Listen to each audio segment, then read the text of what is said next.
두 번째 시간을 이제 시작하도록 하겠습니다.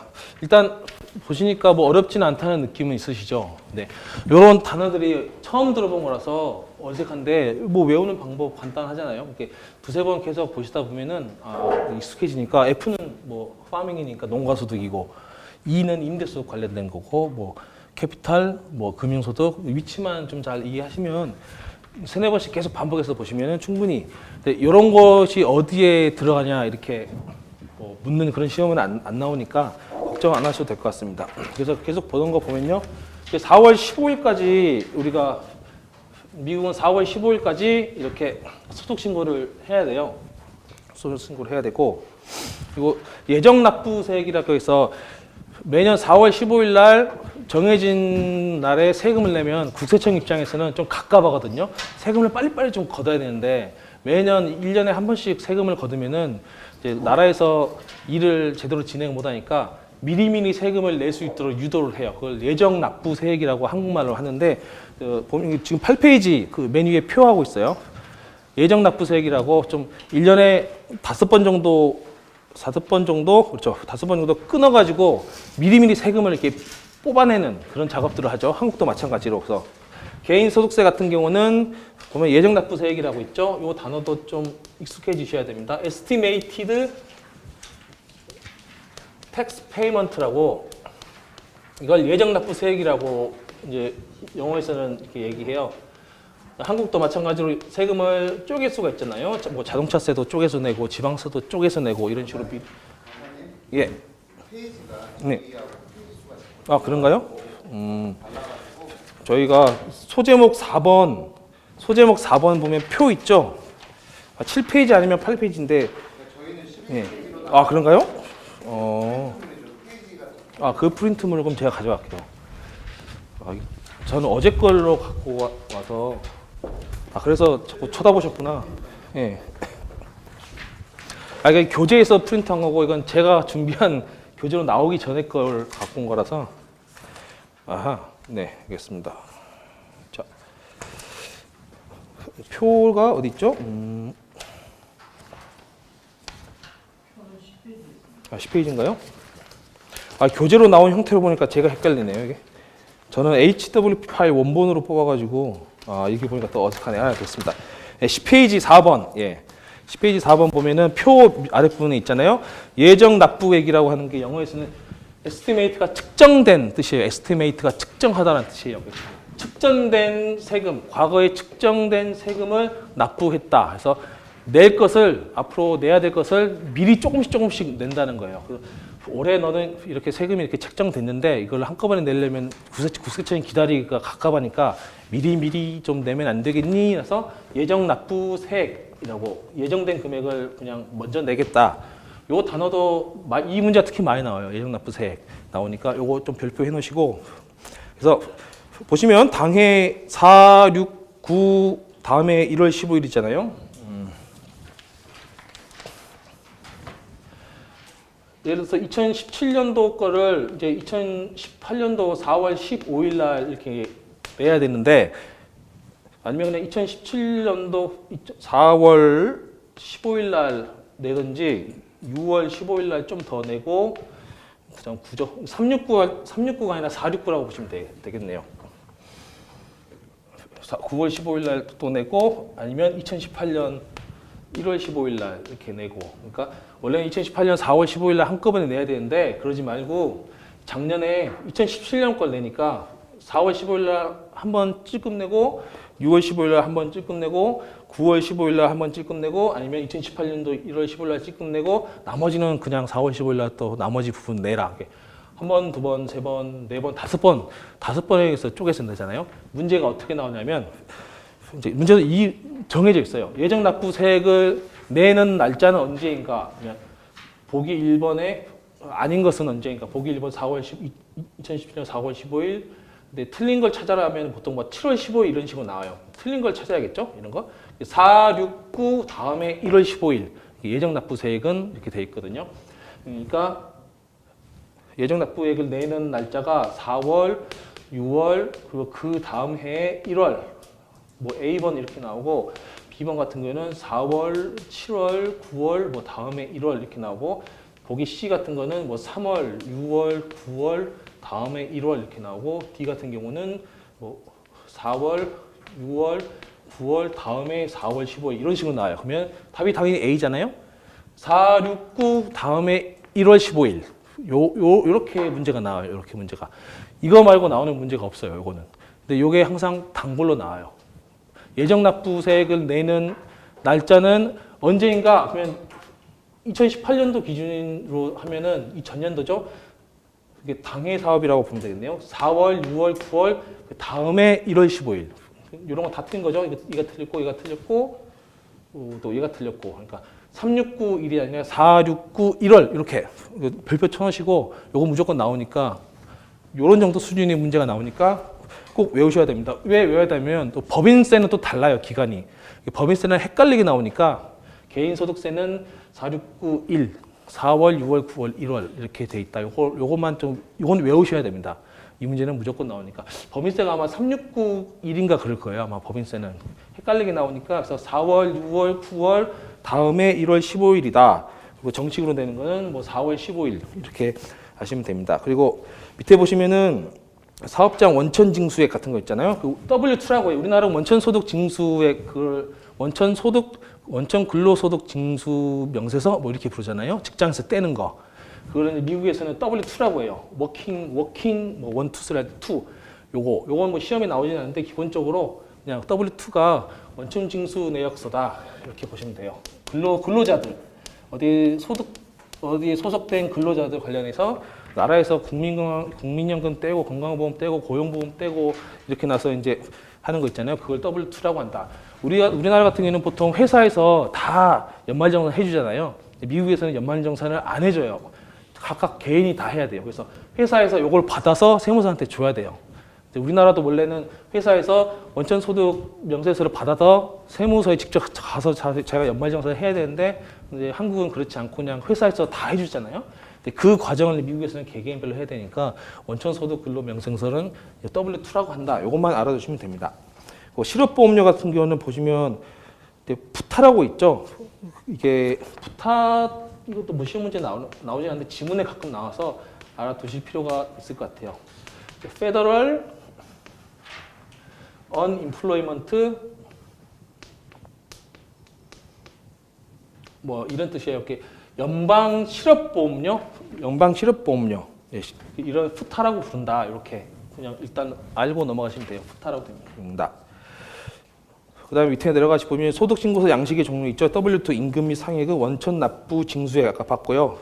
그리고 아까 봤었던 우리 스케줄 B가 어떤 소득에 관한 거였죠? 스케줄 B 별점 양식 중에 스케줄 B 아까 네, 그렇죠. 금융소득이죠. 그 스케줄 B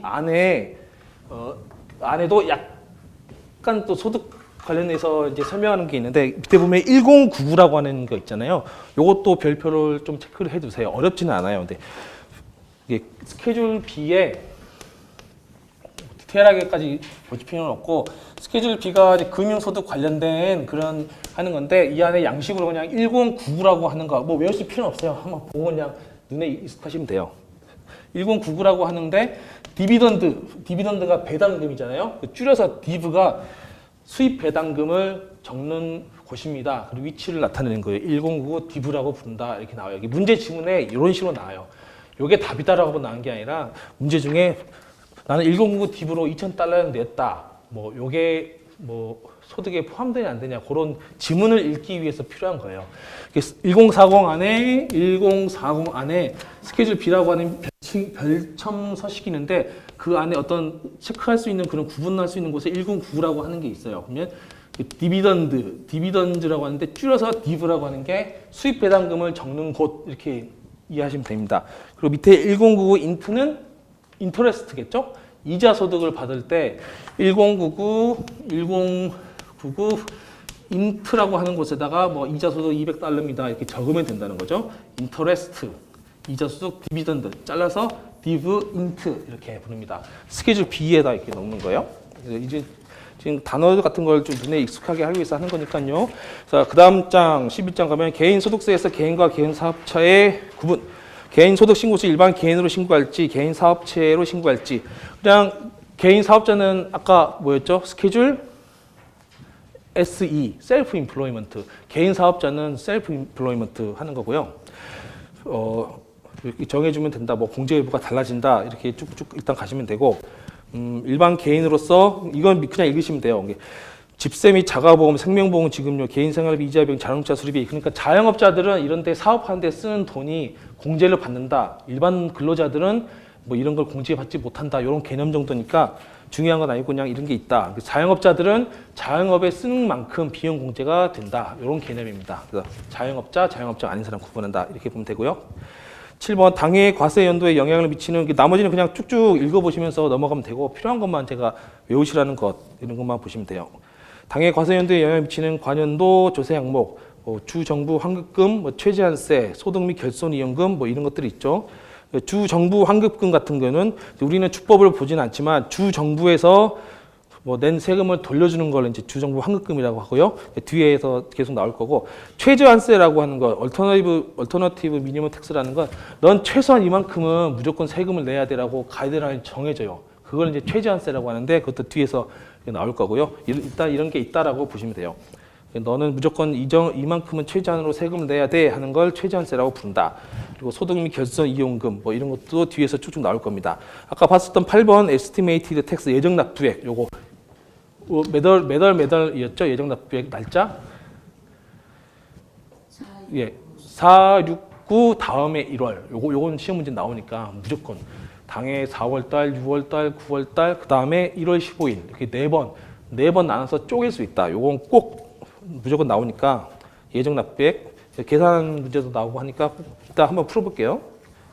그래서 쭉쭉 보시면은 예정 납부액, 에스티메이트 텍스 있고 사회보장세, 의료, 국민연금, 시큐리티 텍스 이렇게 있는데 그래서 사회보장세를 우리나라 같은 경우도 사회보장세라고 떼잖아요. 미국은 그걸 소셜 시큐리티 텍스라고 불러요.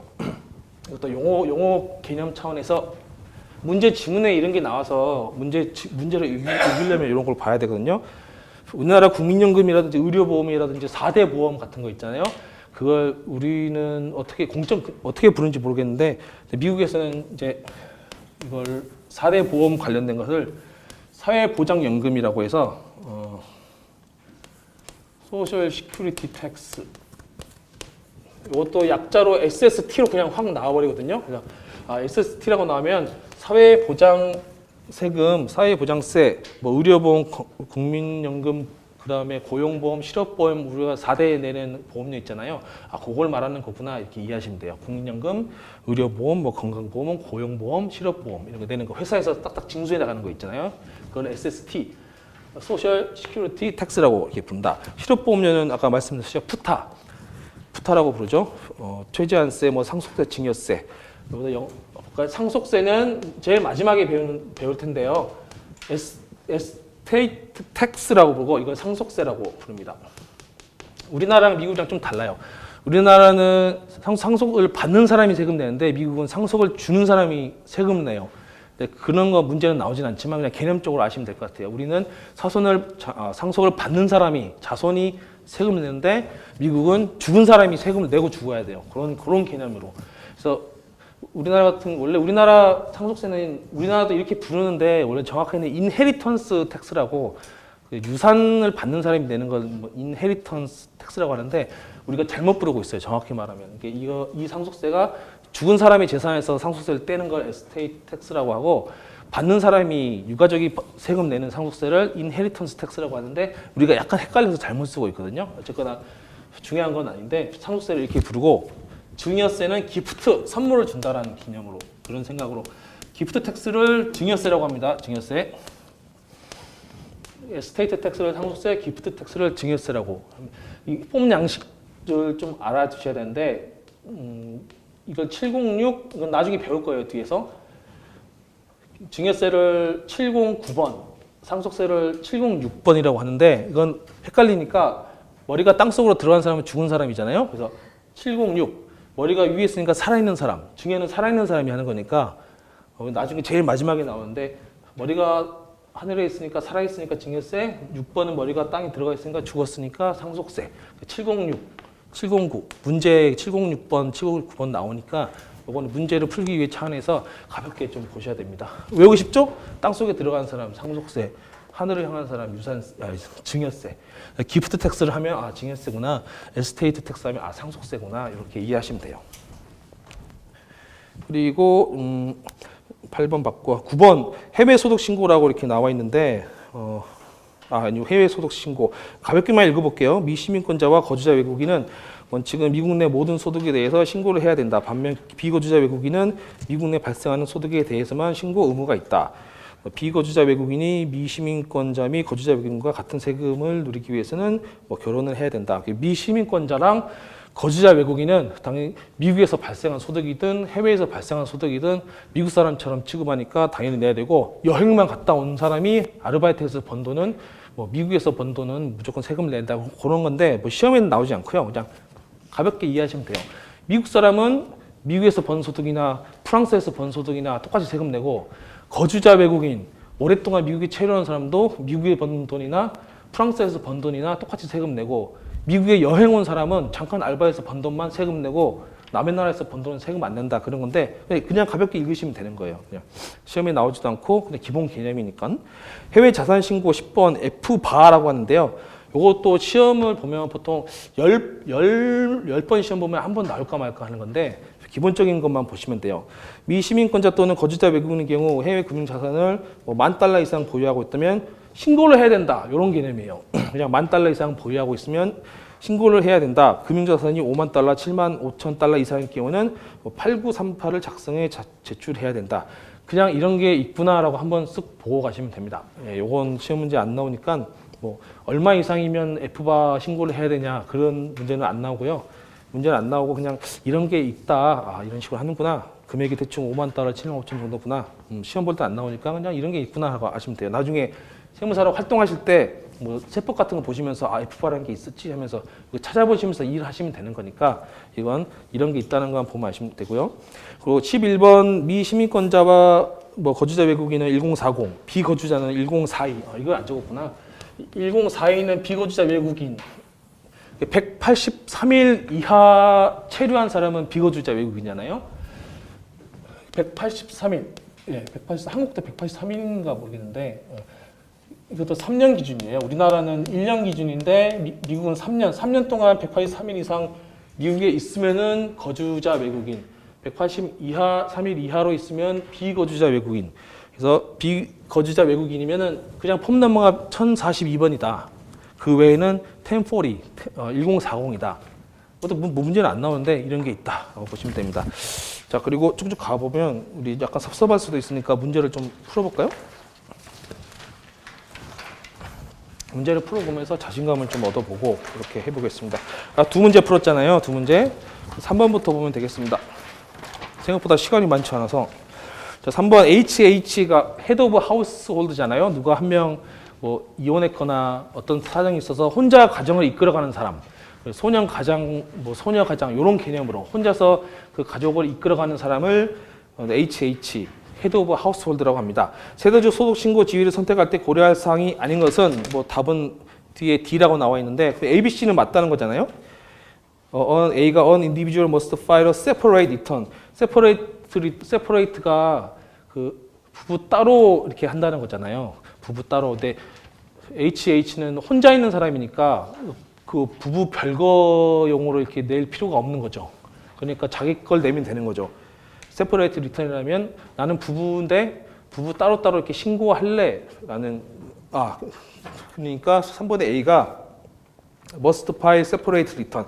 이제 혼자 있으니까 이제 혼자를 내야 돼요. 이게 잘못 읽었네요. An individual must file a separate return. 부부가 아니니까 자기 걸 내야 된다. 이렇게 보면 되고요. B 같은 경우는 an individual must pay more than one half the cost of keeping up a home for a tax year.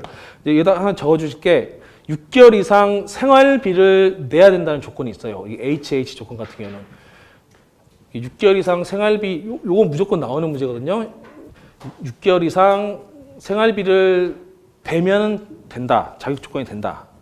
근데 이 지문도 항상 나오는 지문이니까 C 같은 경우 an individual's home must be for the entire year the main home of his or her child, stepchild. stepchild는 이제 뭐 부모 아버지가 다르거나 뭐 부인이 다르거나 해서 나온 그런 거죠. or adopted child, 입양아, whom she or the non-custodial parent or can properly claim as dependent. 자, 이제 개인적으로 어떤 집이 있는데 그 메인 홈 같은 경우 이 문제를 차라리 좀 더 봐야겠네요. 안 보고 풀으니까 조금 약간 뻑뻑하시죠? 더 봐야겠네. 일단 이론으로 다시 가시죠. 신고 지위 관련해서 좀 더 보고 나서 풀어야 될 것 같아요. 자, 12페이지 양식은 아까 보셨고요. 자, 신고 지위 결정. 여기 부분을 보고 풀어야 될 것 같아요. 자, 1번 같은 경우에는 부부 합산 지위 married filing a joint return MFJ 결혼한 사람을 대상으로 부부 공동으로 이렇게 신고하는 거 말씀드렸죠. 부부의 동의에 따라 부부 합산 지위를 선택하게 되면 배우자의 소득 여부에 상관없이 부부의 모든 소득 공제액을 합산한다. 부부 공동 신고한다. 이 개념만 아시면 될 것 같습니다. 당연히 법적 의원 부부여야 하는 거고요. 법적 이혼 전인 별거 중이거나 거주지가 달라도 MFJ를 선택할 수 있다. 여기서 중요한 점이 배우자가 사망한 경우 그 해까지는 MFJ 신고 지위를 선택할 수 있다. 이 부분을 좀 기억해 주셔야 될 것 같아요. 사망해도 그 해까지는 부부로 인정이 된다. 뭐 시험 문제랑 직접적인 연관은 없지만은 기본적으로 좀 이렇게 알아두셔야 되는 거고요. 배우자가 사망한 해에 재혼을 하면 MFJ는 불가능하다. 배우자가 비거주자 외국인인 경우에는 MFJ가 불가능하다. 이런 부분들 약간 헷갈릴 수가 있는데 그렇게까지 크게 뭐 신경 쓰지는 않으셔도 되고 일단 부부 합산 지위라고 하는 게 MFJ다. 그리고 이번에 결혼했음에도 따로따로 이렇게 소득 신고를 하는 것은 Married Filing Separate Return MFS 법적 부부임에도 각자 개인별로 소득 신고를 하겠다. 이런 것이 부부 각자 지위라고 해서 MFS라고 한다. 3번 보면은 미망인이죠. Qualifying Widow 적격 미망인. 한 배우자가 사망했을 경우 당해년도 이후에 2개년도까지 그래서 2017년에 한 배우자가 사망했는데 그러면 2018년, 2019년까지 이렇게 미망인으로서 여러 가지 소득 혜택을 세액 혜택을 받을 수 있다는 건데요. 단 재혼을 하지 않은 상태여야 한다. 2개년도까지 MFJ와 같은 혜택을 누릴 수 있으며 생존 배우자는 이 부분 있잖아요. 생존 배우자는 자신과 부양 가족의 생계비를 매년 50% 이상 지원을 해야 된다. 어떤 소득 지위든지 생계비의 50% 이상을 지원해야 된다는 항목이 다 공통적으로 적용돼요. 그래서 아까 문제에서 살짝 보셨는데 생계비의 50% 이상을 지원을 했냐 안 했냐 이 부분이 좀 매우 중요한 거라고 볼 수 있습니다. 이런 자신의 이런 과세 기준을 결정함에 있어서 부양가족의 생계비 매년 50% 이상 여기는 좀 별표를 쳐주셔야 될 것 같아요. 어떤 거든지 50%를 생계비를 부담하냐 안 하냐 이런 문제들이 좀 많이 나오거든요. 그리고 부양가족 6개월 그 6개월은 6개월 동안 같이 살아야 된다는 그런 기준이고요. 50%는 생계비의 절반 이상을 내야 된다라는 그런 개념이에요. 예.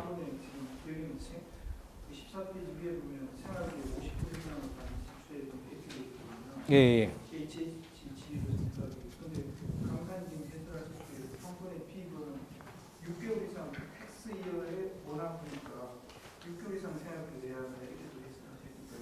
예.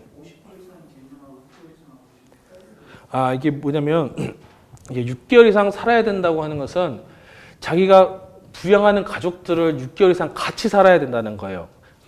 제 아들을 부양하면은 그 아들과 함께 6개월 이상 살아야 된다는 거지. 만약에 3개월 살고 나머지 9개월은 다른 데서 살면은 나는 HH 조건으로 부여받지 못한다라는 피부양자랑 같이 사는 기간이 6개월이고요.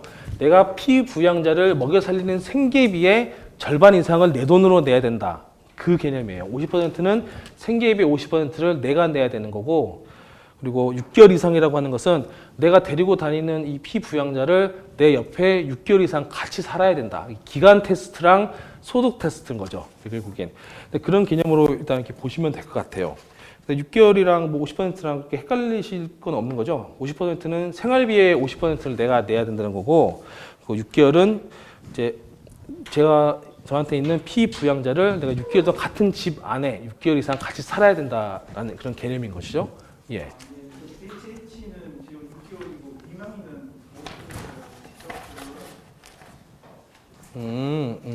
미망인 같은 경우는 이제 순서대로 쭉 보면 이제 미망인은 한쪽 배우자가 사망한 거잖아요. 사망했으니까 사망한 사람이랑 6개월 이상 산다는 그런 개념이 없는 거죠. 그래서 미망인 같은 경우는 남아 있는 이제 부양 가족을 이제 유지하고 생계를 유지하게 하는데 그 생계비 50%를 낸다는 거고, 그러니까 미망인하고 HH하고는 좀 다른 거죠. 다른 기준인 거죠. 미망인 같은 경우는 6개월 이상 살아야 된다는 게 없는 거죠. 이제 미망인 같은 경우는 이제 가장 큰 혜택을 받는 게 MFJ고 그 다음이 미망인인데, 미망인 같은 경우는 뭐 부득이하게 사망한 그런 경우이기 때문에 50% 이상의 생계비를 지원하면은 뭐 인정된다, 그런 기준입니다. 그리고 HH 같은 부양가족 가정 같은 경우는 생계비도 포함되고 6개월 이상도 같이 살아야 되고 이런 기준이 있는 거죠. 정리를 해보면은 미망인 같은 경우는 50% 이상의 생계비만 지출하면 되는 거죠. 그리고 HH 같은 경우는 생계비도 돼야 되고 이 부양가족도 6개월 이상 같이 데리고 살아야 된다라고 하는 그런 기준들이 있는 거죠. 5번 싱글 같은 경우는 그냥 독자적으로 혼자 사는 사람이고요. 이런 부분들 문제 풀면서 같이 한번 계속 볼 건데요. 일단 쭉쭉 이렇게 보시면 되고, 이런 것이 있다라는 개념을 일단 보시면 될 것 같아요. 6번 표준소득 공제 같은 경우 SD라고 했었잖아요. 14페이지 6번 총소득에서 우선공제 항목을 빼고 나면은 이제 조정 후 이제 과세소득이 나오죠. 여기에 일반적으로 이제 표준공제를 받을 것이냐, 아니면은 너가 선택해서 이렇게 선택소득공제를 받을 것이냐, 아이템아이즈 디덕션을 받을 것이냐, 그렇게 차감하고 나면은 이제 과세소득이 산출이 됩니다. 이제 과세자는 SD와 ID 둘 중 하나 방식으로 소득공제를 선택할 수 있고요. 그리고 SD는 과세소득 지위에 따라 뭐 표준공제액이 정해져 있는데 그 표준공제액도 문제에서 다 나오니까 그냥 더하기 빼기만 이렇게 해주시면 됩니다. 자, ID는 SD보다 더 많은 공제를 받을 수 있는 경우는 그렇게 하고요. 보통 미국 사람들의 70%는 뭐 SD를 선택하고 있다, 이런 문제는 안 나오고 그냥 SD랑 ID가 무엇인다, 이런 개념만 좀 알고 계시면 될 것 같아요. 그리고 뭐 SD와 ID는 아까 스케줄 A라고 하는 거, 스케줄 A가 비용 공제를 적는 것이라 했잖아요. A는 나 이거 비용 공제 해주세요 하는 거고, B는 금융소득, C는 그냥 일반적인 근로소득, D는 캐피탈 소득, E는 렌탈, 임대소득, F는 농가소득, SE는 뭐 자영업자 소득, 이렇게 또 이렇게 있고요. 그리고 1040 이지라고 하는 거, 아까 압축된 심플형이기 때문에 이런 것은 그냥 무조건 SD만 적용하게끔 하는 그런 간편한 거기 때문에 그냥 이지라고 한다. 네. 실제 지금까지 보신 것 중에 문제랑 큰 연관된 건 없고, 그리고 네, 어디 말씀하시는 거죠? 그건 이제 다음 장에서 세부적으로 나오는 거예요. 일단 지금 전체적으로 큰 그림을 지금 보고 계신 거라서 적격 비용, 비적격 비용, 뭐 공제 대상, 공제되지 않는 대상, 이런 부분들 일일이 좀 개인적으로 다 봐야 되는 거라서 전체적으로 지금 큰 그림을 이렇게 좀 보고 있습니다. 그래서 7번 다음 장 한 15페이지 정도 이렇게 보시면요. 스탠다드 디덕션에서 추가 공제 같은 거, 65세 이상자 같은 경우는 이제 추가적으로 공제가 된다, 요거 알고 계시면 되고, 시각 장애인 같은 경우도 뭐 추가 공제가 된다, 뭐 이런 정도로 있다 그러면 되고, 뭐 65세 이상에다가 시각 장애까지 있으면은 뭐 공제액은 2배로 된다. 뭐 시험이랑 관계는 없는데 이런 식으로 체계가 있다라는 거 일단 읽어보시면서 알면 될 것 같아요. 뭐 법적으로 65세 생일이 지나면 과세 연도가 끝나기 전에 사망해도 똑같이 공제를 뭐 받을 수 있다. 뭐 의학적 판정이 있어야 된다. 이렇게 이제 나오고 있는데, 밑에 표 보시면 기본 공제라고 이렇게 나오잖아요. Married filing jointly, 부부 합산으로 하면 기본적으로 SD 스탠다드 디덕션이 뭐 12,600불 된다. 요거 외우실 필요 없어요. 외우실 필요도 없고 문제로 나오지는 않을 뿐더러 설사 나와도 이게 다 제시가 돼요. 그래서 나중에 문제 풀면서 어떻게 푸는지 보면 되니까 이런 식으로 공제가 된다. 보면은 MFJ가 12,600, QW가 12,600, HA가 9,300, 싱글이 6,300, MFS가 6,300. 위로 갈수록 공제액이 더 크다는 것만 아시면 돼요. 결혼을 하고 아이를 많이 낳으면 낳을수록 공제액이 더 많아지는구나, 이런 개념만 보시면 되고요. 뭐 65세 이상도 사실 시험 문제 안 나오는데 65세 이상의 어떤 피부양자가 집에 있다 그러면 1,250불씩 더 추가로 공제를 받는구나. 뭐 액수 중요하지 않고요. 그냥 이런 게 있다. 이 문제 다 나와요. 예를 들어서 65세 이상의 노인이 집안에 2명 있는데 65세 이상 한 명일수록 뭐 1,250불씩 추가 공제가 된다. 총 가족 7명 중에 그러면 추가로 공제 받을 수 있는 금액이 얼마인가? 그러면 1,250불 문제에 써 있으니까 65세 이상 노인 몇 명인지만 찾아내서 뭐 곱하기 2 해주면 되는 거예요. 그래서 이걸 뭐 일일이 다 외울 필요는 없고 결혼을 하고 아이를 많이 낳을수록 공제액이 더 많다. 이런 개념만 아시면 될 것 같습니다. 이게 MFJ가 뭔지는 이해는 하셔야 되잖아요. QW가 뭔지는 문제 보면 알아야 되시는 거고 HH가 뭔지도 알아야 되시는 거고 싱글은 뭐 하실 거고 MFS라고 문제에 나오면 이 사람은 결혼을 했는데 부부가 사이가 안 좋아서 따로따로 신고를 하려고 하는 사람들이구나. 이런 개념 정도를 문제에서 파악하실 수 있으면은 그 정도면은 충분히 일단 문제를 풀 수가 있습니다. 일단 대충이라도 훑어보고 문제를 좀 볼게요. 개념적인 게 좀 많아서 16페이지 3번 보시면 보시면 두 번째 줄 같은 개인 사업자는 뭐 400불 이상이면 신고서를 제출한다. 이것도 좀 줄 한번 그어주세요. 문제에 직접적으로 나오진 않지만 문제에서 예시 같은 걸로 나와요. 개인 사업자 예를 들어서 뭐 개인 사업자 누가 있는데 뭐 420불의 뭐 소득을 갖고 있다. 그래서 400불 이상이면 뭐 신고를 해야 되냐 말아야 되냐 뭐 이런 식으로 간단하게 나오는데 그냥 개인 사업자는 뭐 400불 이상이면 신고서 제출한다. 이런 식으로 그냥 알고 계시면 될 것 같습니다. 밑에 표가 좀 중요하거든요. 표가 그 파일링 스테이터스로 쭉 나와 있고 SD 기본 공제가 이렇게 나와 있잖아요. 문제에서도 이렇게 나오는데 인적 공제가 퍼스널 이그젬션에서 아까 말씀드렸던 인적 공제가 1인당 4,050불이잖아요. 1인당 4,050불. MFJ 보시면 표준 공제로 12,600불을 일단 기본으로 공제를 받죠. 그 인적 공제 한 명당 4,050인데 MFJ는 부부니까 기본적으로 남편과 아내 둘이 해서 8,100불. 그래서 토탈 27,700불을 기본적으로 공제를 받는다. 뭐 이런 개념이죠. QW는 12,600 받고 미망인이니까 남편이 세상을 떠났으니까 아내 혼자 있으니까 당연히 4,050불 인적공제 기본으로 받고 그러면 토탈 뭐 16,650불을 공제받는다. HH도 별거 중이거나 이혼한 사람이라서 기본적으로 좀 더 낮은 9,300불에 인적 SD 받고 혼자 있으니까 당연히 4,050불 받고 그래서 토탈 13,350 이런 식으로 전체 기본적인 공제가 표준 공제 플러스 인적 공제하면 이만큼의 공제가 가능하다라고 하는 그 표를 보여주는 거예요. 그 표를 보여주니까 이런 식으로 계산한다. 그런 것만 이해하시면 됩니다.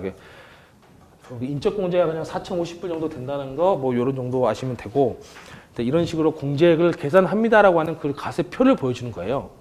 요거 자체를 뭐 외워서 문제를 풀어야 되나 그렇게 신경 안 쓰셔도 됩니다. 문제에 다 예를 들어서 MFJ로 결혼한 존과 제인이 있다. 표준 공제액은 1년에 12,600불을 받는다.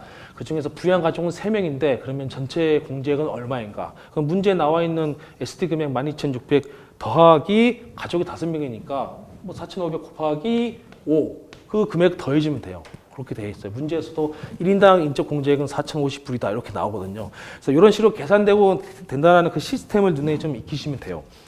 제가 말씀드렸다시피 이제 문제에 보면은 뭐 존과 제인이 결혼해서 MFJ로 신고를 하려고 한다.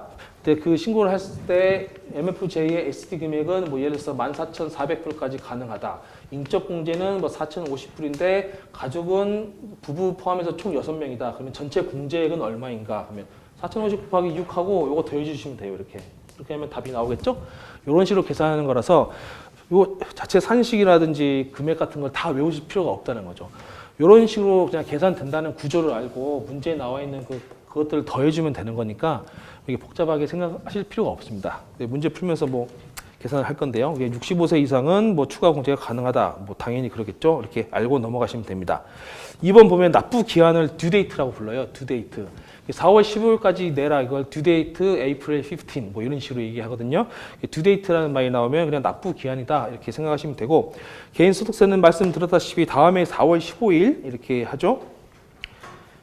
뭐 공휴일이거나 주말일 경우 다음 영업일을 기한으로 한다. 그냥 이건 그냥 교과서적으로 나온 말이고 뭐 공휴일로 가정한다, 가정 안 한다 그런 얘기는 뭐 아예 안 나와요. 그냥 4월 15일이라는 것만 알면 되고 신용카드로 납부한 경우 신용카드 사용일을 기준으로 한다. 이런 것도 그냥 교과서적으로 나오는 말이에요. 문제 중에 뭐 신용카드를 계산했다, 어떻게 계산해 그런 건 전혀 안 나오고 그냥 세법책에 있는 거니까 기본적으로 읽고 넘어가는 거다 이렇게 생각하시면 됩니다. 문제하고는 큰 상관없고요. 4월 15일까지 소득신고를 제출하지 않으면 자동으로 10월 15일이 6개월이 연장이 된다. 단 신고서만 제출만 연장되지 세금은 4월 15일까지 납부를 해야 가산세를 물지 않는다. 요건 문제에 나오는 거예요. 그러니까 6개월 연장이 되는데 신고서만 연장되지 세금은 무조건 4월 15일까지 내야 돼요. 요건 무조건 문제 나오거든요. 문제에서 확인할 텐데 4월 15일까지 일단 세금 신고서랑 세금을 내야 되는데 난 연장하고 싶다. 바쁜 일이 있어서 세금을 좀 연장해서 내면 안 되냐? 근데 중요한 건 세금 신고서만 6개월이 연장이 돼요. 그래서 10월 15일까지 세금 신고서만 연장이 되는데 세금은 무조건 이때까지 내야 돼요. 여기서 문제가 나와요.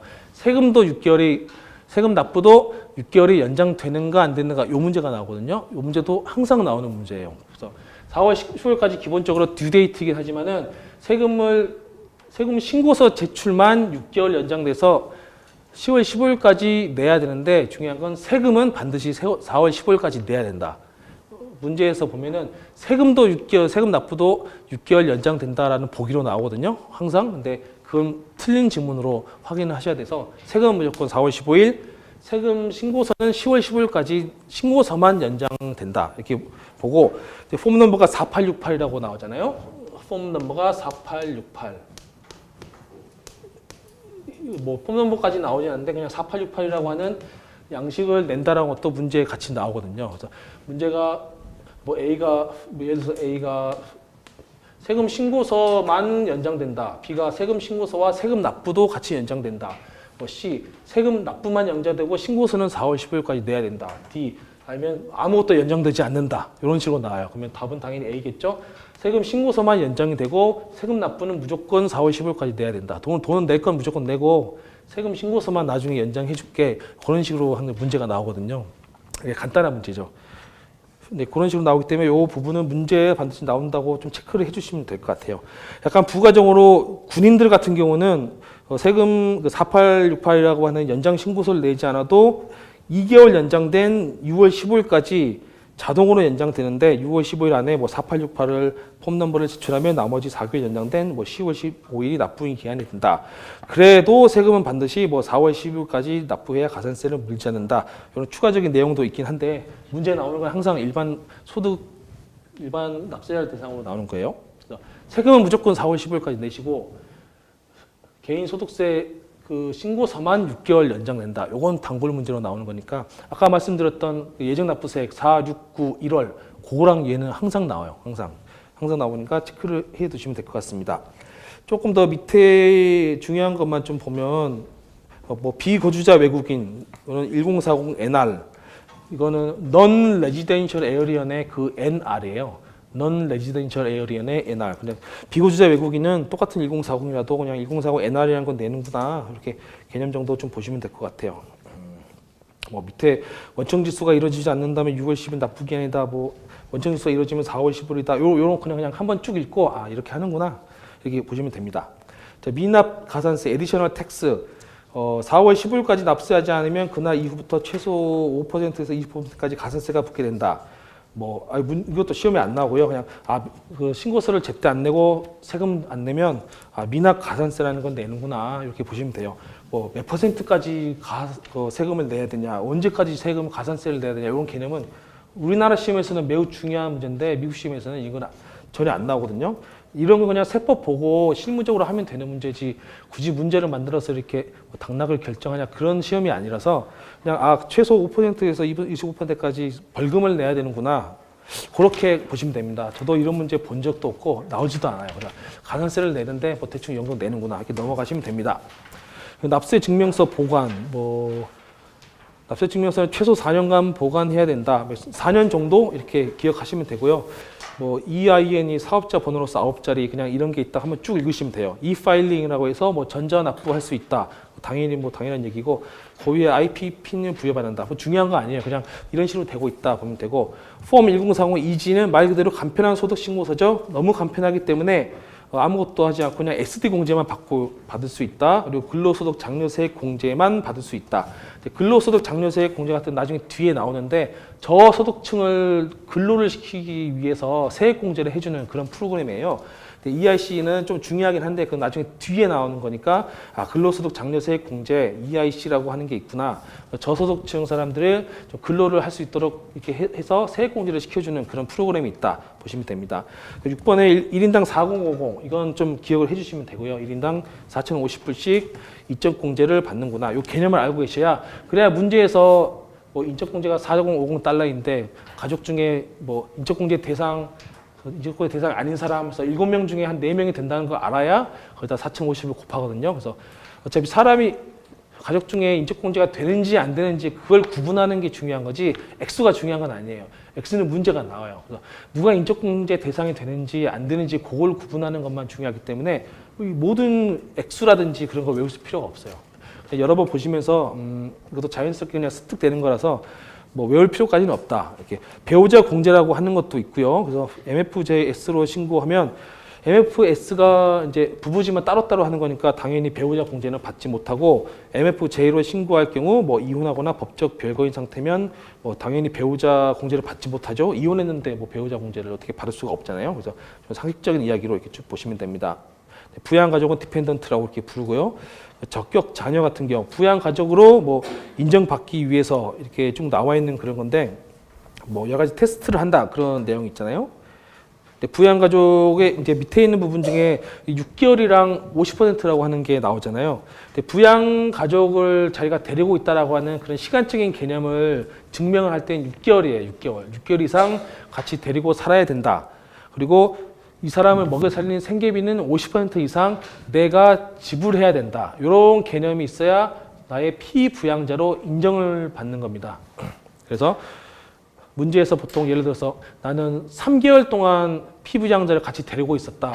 이 사람이 나의 부양가족으로 인정되는가? 이런 식으로 나와요. 근데 6개월 이상 데리고 살아야 부양자로 인정이 되잖아요. 근데 문제에서는 나의 조카가 3개월 동안 같이 살고 있었고 9개월은 다른 나라에서 살고 있었다. 그러면 이 사람이 나의 피부양자인가 아닌가? 그런 정도 구분하는 정도. 예를 들어서 뭐 6개월이면은 180일인데 내 조카가 179일 동안 같이 있었다. 뭐 이렇게는 안 나와요. 그냥 6개월이면 6개월, 뭐 3개월이면 3개월 이렇게 뚝뚝 끊어서 나오고요.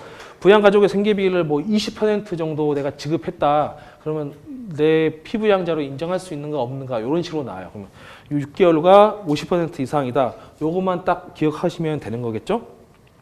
그래서 간단하게 그 나오는 거라서 4번 보시면 그래서 적격 친인척인 경우 뭐 해당 과세년도 6개월 이상 거주해야 된다. 시간적인 개념.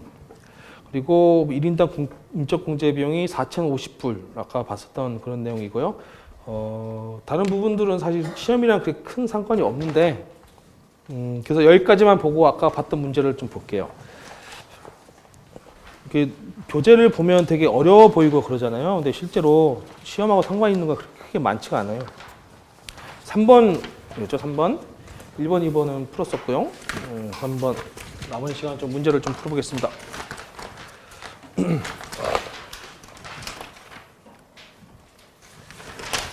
3번 문제가 이제 HH, 그 헤드 오브 하우스홀드. 이혼을 해가지고 혼자 이제 가정을 이끌어가는 어떤 그런 사람이에요. 사별한 게 아니라 이혼을 했거나 별거 중이라서 자기가 그냥 애들 데리고 혼자서 살고 있는 남편이나 혹은 아내. 즉, 세대주 소득 신고 지위를 선택할 때 고려해야 될 사항이 아닌 것은. 그래서 아까 답이 4번이었죠? 4번부터 볼까요? An individual's spouse, 내 개인의 배우자, 이혼을 했는데 이 이혼한 배우자가 must not have lived in their home for the last 6 months of the tax year. 살지 말아야 된다. 6 months for the last 6 months in their home. 그렇죠. 이혼한 사람인데 이혼한 사람이 자기랑 같이 살아버리면은 부부잖아요. 그렇죠. 이혼한 사람인데 같이 살면 부부라서 결국은 HH 소득 신고 지위가 되면 안 된다는 거잖아요. 그래서 must not은 맞는 말인데 중요한 게 잠깐만요. 아닌 것이죠. 아닌 것.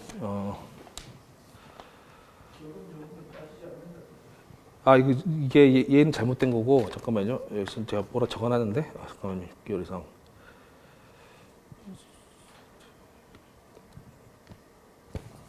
3번 문제가 잠깐만요.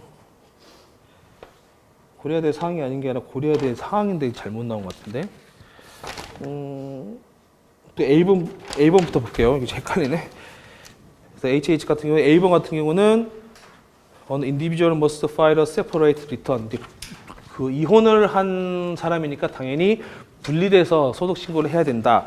그래서 separate return, 혼자 사는 거니까 당연히 분리해서 소득 신고를 해야 된다. 그래서 A번은 맞다는 것이 되는 거고요. 2번이 An individual must pay more than one half the cost of keeping up a home for the tax year.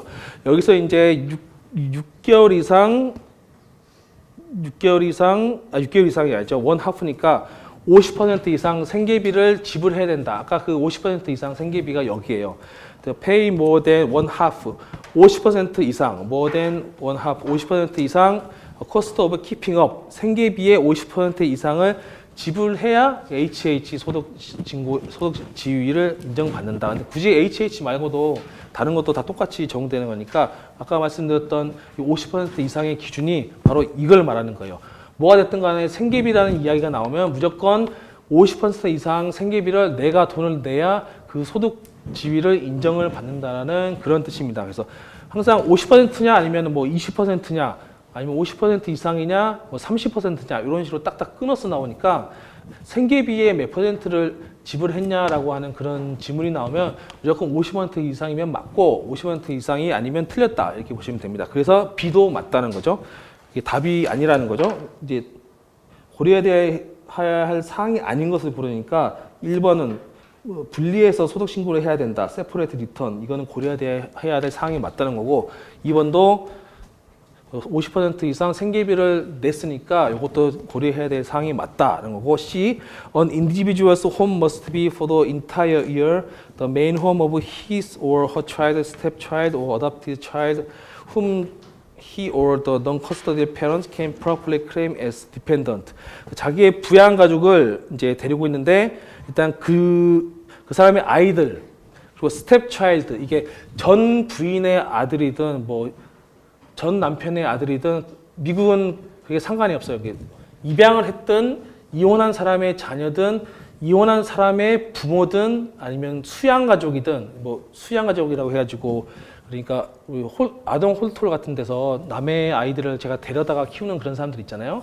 우리나라랑 좀 다르게 거기는 직계 가족이든 전 부인이나 전 남편의 가족이든 전 부인이나 전 남편의 부모든 입양이든 수양가족이든 모두 다 가족으로 인식해요. 우리나라랑 좀 달라요, 약간. 그래서 입양 가족도 내 가족이 되고 수양 가족도 내 가족이 되고 전 남편, 전 부인의 부모 형제까지 다 자신의 가족으로 인적 공제가 돼요. 그래서 보시면 차일드는 원래 자기 아이고 스텝 차일드는 아마 남편이 다른 남편과 새롭게 결혼해서 나온 아이들 그런 스텝 차일드, 어답티드 차일드는 입양한 아이들. 그리고 나중에 포스터 차일드라고 나오는데 그런 수양 가족들이거든요. 그런 사람들도 모두 다 피부양자로 인정이 됩니다. 그런 좀 독특한 시스템이에요. 그래서 이런 사람들이 있고 non-custodial parents can properly claim as a dependent. 이런 non-custodial이 양육권을 주장할 수 없다라는 뜻이거든요. 전 남편이 양육권을 주장할 수 없는 그 아이들을 내가 피부양자로 데리고 있다라는 뜻이에요.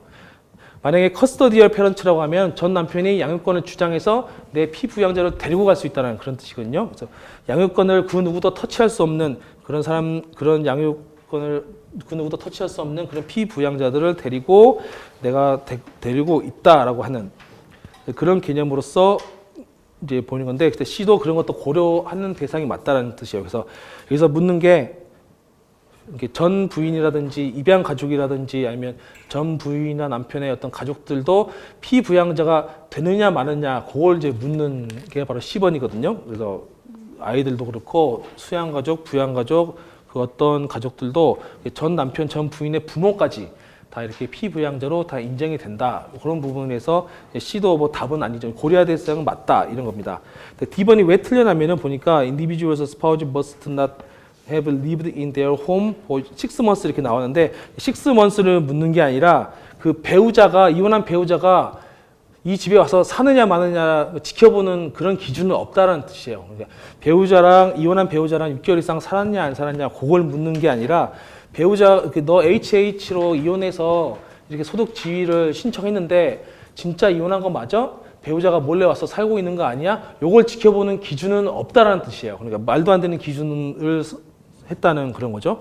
그래서 A번 같은 경우는 소득 신고를 이혼했으니까 따로따로 했냐? 그걸 보다는 거고, B번 같은 경우는 생계비 50% 이상을 정말 이혼해서 힘든데 50% 이상을 네가 했냐? 그거고, C번 같은 경우는 그 자녀들이 적격한 피부양자가 되냐, 이 적격 기준을 보는 거고, 4번 같은 경우는 정말 이혼한 거 맞아? 전 배우자가 와서 몰래 사는 거 아니야? 요걸 보겠다는 건데 그런 기준은 없다는 뜻이에요. 그런 기준은 없다는 거예요. 그래서 D가 성립되지 않는 기준이다. 그런 문제인데 좋은 문제는 아니에요. 이런 식으로 뭐 나오진 않는데 중요한 건 50% 이상 생계비가 아마 30%나 이런 식으로 나오는데 50% 이상이 맞는지 안 맞는지 그걸 구분하는 거랑 C에서 내 자녀든 전 부인의 자녀든 전 남편의 자녀든 전 부인의 부모든 입양 가족이든 수양 가족이든 전부 다 피부양자로 인정된다.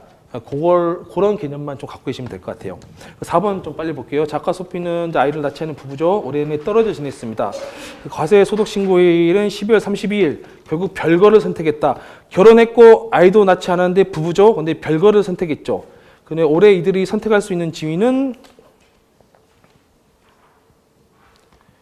이제 A 같은 경우는 조인틀리인데 오타가 있죠. A가 married filing jointly return, separate가 아니라 B번이 married filing separate return, C번이 head of household, D번이 single인데요. 결혼을 했지만 아이를 낳지 않고 올해 내내 떨어져 지냈고 소득신고일이 12월 30일 결국에는 별거를 선택했다는 게 사실상 뭐 이혼을 했다라고 하는 그런 개념으로 법적 이혼까지는 안 해도 별거라고 하는 개념이 이제 따로따로 산다는 그런 개념이거든요. 그래서 이제 답은 싱글입니다. 싱글. A번에 메일 파일링 조인틀리는 부부 공동으로 이제 신고를 한다는 거고, 2번은 MFS는 부부가 인정되지만은 따로따로 어떤 이득을 취하기 위해서 따로따로 이렇게 선택하는 거고, 헤드 오브 하우스홀드는 이혼한 사람이고 별거를 선택했는데 사실상 이혼했다고 보면 되는데, 이거는 이제 부부이지만은 별거를 선택해서 사실상 싱글인데, 이것도 사실 뭐 좋은 문제는 아니에요. 이게 외국에 있는 교재 가지고 문제를 만든 건데 시험에는 이런 식으로 나오지는 않고요. 그냥 이거는 그냥 보기만 보시면 될 것 같아요. 좋은 문제는 아닌데. 이거는 A도 가능하고 B도 가능한 거 아니에요? 네, 그렇게 볼 수도 있어요. 예를 들어서 별거를 선택했다고 해가지고 우리끼리 아직 이혼한 상태는 아니니까 MFJ로 해도 되겠다라고 하면 할 수는 있는 문제인데, 이게 미국식으로 나오는 연습 문제예요. 이런 식으로 나오지는 않는데 사실은 그래서 이런 문제는 좋은 문제도 아니고 이런 식으로 나오지 않아요. 되게 실제로 나오는 이제 이론 같은 걸 습득하기 위해서 이제 보는 문제라서 이게 외국의 글라임이라고 하는 이제 문제집에서 발췌를 해가지고 해석을 한 거거든요. 근데 그게 이론 공부를 하기 위해서 습득하는 문제지 실제 기출 문제형으로 이렇게 나오지는 않아요, 사실. 네. 사실 그렇게 또 보면 될 수도 있어요. 별거 했다고 하니까. 그런데 또 법적인 이혼은 아니라서 또 HH가 된다고 할 수는 없어요. 그래서 이게 이제 이론을 습득하기 위한 그런 문제지, 이게 뭐 기출 문제라든지 실전형 문제는 아니다 이렇게 보시면 돼요. 그래서 그 문제에 있는 교재를 그대로 실어놔가지고 이렇게 좀 보이시는데, 그러면 좀 근접한 문제 같은 걸 좀 내볼까요?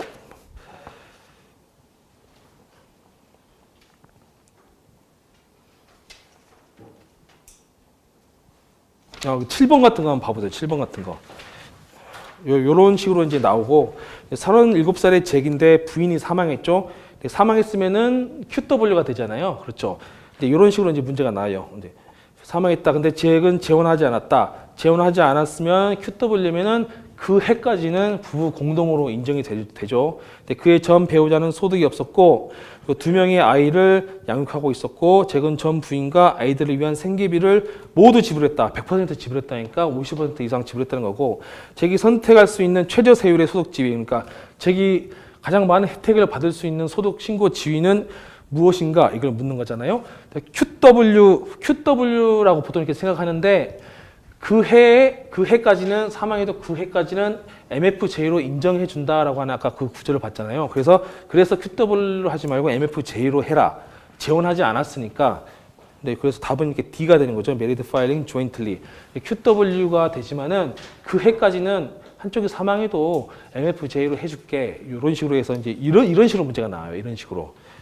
1번 같은 경우는 qualifying with or. 네, QW로 할 거라고 생각했지만은 그 해까지는 재원하지 않으면은 MFJ로 해준다. 그러니까 답이 4번이고, 뭐 married filing separate는 말도 안 되는 거죠. 한 명이 죽었는데 head of household도 이혼한 게 아니라 사별한 거잖아요. 그래서 결국은 QW냐 아니면 MFJ냐 둘 중 하나인데 사별을 하고 그 다음 해는 당연히 QW인데 그 해에 신고를 하니까 당연히 그때까지는 MFJ로 인정을 해줍니다라고 해서 MFJ가 되는 거죠. 그래서 문제가 나오면 7번 같이 나와요. 7번 같이 나오고 4번이나 아까 봤었던 3번처럼 이렇게 좀 약간 애매모호한 듯한 그런 문제는 잘 안 나와요. 그냥 이론을 습득하기 위한 그런 문제라서 실제 문제풀이는 사실 이걸로 하지 않아요. 문제풀이는 다른 걸로 해요. 원서로 하고 이거는 이제 글라임이라고 하는 책에 대해서 그 이론을 그대로 이제 번역해서 온 거라서 이론 습득용으로 좀 보신다고 하면 될 것 같아요.